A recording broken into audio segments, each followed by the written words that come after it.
All right, well, online retail platform Boxed is saying that its board of directors have begun exploring strategic alternatives for the companies, including a possible sale. The company added that it's aiming to announce additional funding within the next 45 days. Joining us now is Boxed co-founder and CEO Chieh Huang. Chieh, it's great to see you again. It's been a while. So talk to us just about what happened with Boxed and the road ahead for your company.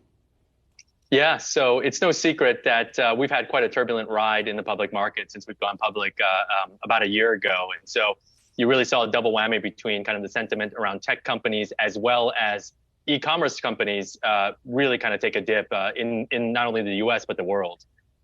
During the last several months, as we've kind of spoken about in our previous earnings calls, we've pursued additional financing, and we're expecting additional news to be announced in the next 45 days. But as we explore that, we want to make sure we maximize shareholder value. So that includes looking for partners, potential merger opportunities, and potential buyers of the business. It's good to see it. Theoretically, big picture, seems like an economy that would play into your hands. Inflation has impacted the consumer. Everything at the grocery store is between 10 and 12% more expensive than it was a year ago. So in particular, what went wrong with the business model? It seems to be something that would work, that would play well today. Yeah, I don't know if I could say anything went wrong with the business model. So I think there's a real disconnect between kind of what we've accomplished as a team and kind of how the stock market has reacted to not only us, but similar companies in e-commerce and technology over the last year. When you look at our last earnings, we reported over an 88% growth in gross margin. Gross profit for our retail business was up over 500 basis points.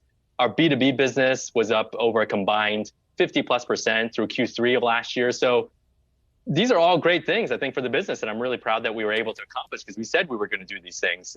But at the same time, certainly as you look at the stock chart. Where's the disconnect with investors? Yeah, I think it is the macro environment. So, just as you guys have been talking about on, over the last kind of several segments here, really the Fed tightening has kind of dampened the amount of liquidity left in the market and really dampened the sentiment for companies like us.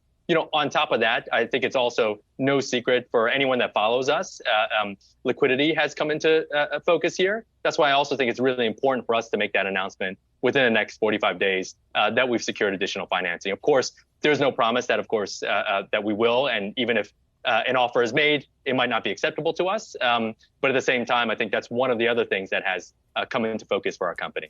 Chieh, have you gotten any interest? I don't know whether or not you're able to share that with us. And then when it comes to the consumer, you're blaming a lot of the troubles that the company has faced on the macro environment right now. What are you seeing from the consumer just in terms of their willingness to spend and what they're spending on? Yeah, I wish I can comment more about kind of exact folks who have or have not kind of reached out and the interest that we've gotten. I would point folks back to the press release on any additional announcements. If there's substantive updates, we do feel like it's important to let shareholders know, and we'll be sure to do so. On your point about the macro environment and the consumers in this environment, I mean, both of you guys are really hitting the nail on the head. Traditionally, in inflationary environments or recessionary environments, what you see is consumers trading up or down in terms of hard discounters, dollar stores. The folks with the wherewithal to stock up because maybe they go through the same drink every single week are going to try to stock up and buy in bulk. And so you're really seeing that. Our average order value, or AOV, is at all-time highs. These are all things that, our net revenue per active customer has grown significantly over the last year. So again, I think what you're seeing is oftentimes what I think before I go to bed at night. It's where's that disconnect between kind of what we've been doing and where the consumer is spending their money and what our stock performance is. And so that's what the strategic review is all about, as well as the fundraising process. And you're one of many SPAC mergers that has really turned south in the last year or two. Do you expect beyond Boxed kind of a chilling effect in that regard?